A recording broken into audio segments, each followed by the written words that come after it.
Linis tayo ng aquarium. Palit tayo ng tubig. Ito. Oh, dumi na. Ito na.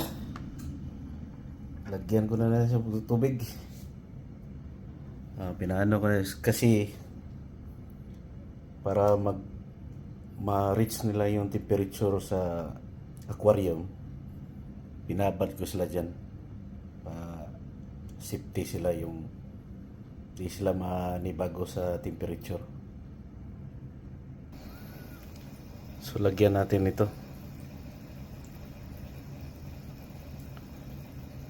So nakalagay dito, using for anti-chlorine, add 10 ml for by 50 liters. So estimate ko nito nasa 40 to siya. Ito na. So 25 reals to siya. 10 ml. Kita nyo guys. Lagyan na natin.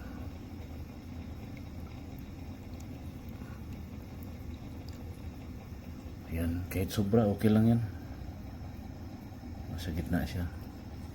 Paglagay na ito guys, huwag mo muna yung ilagay yung isda dito. Ipa-circulate mo na sa motor.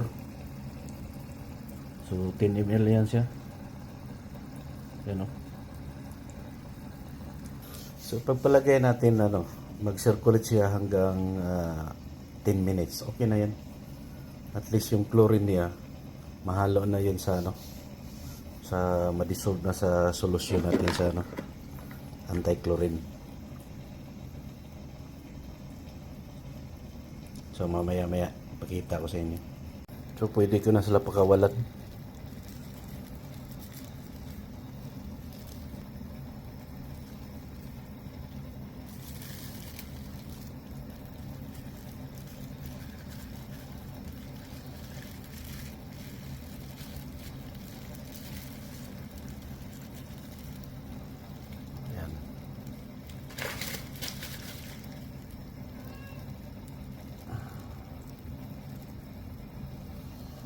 Ayan na sila.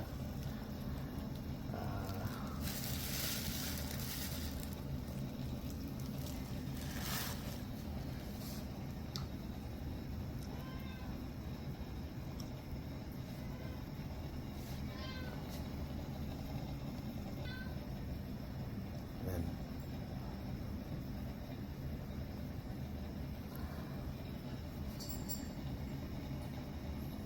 So lagyan ko pa sila ng yung mga artificial na mga damo-damo.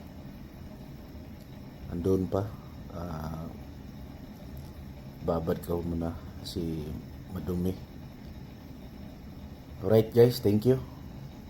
Thank you for watching. Bye bye.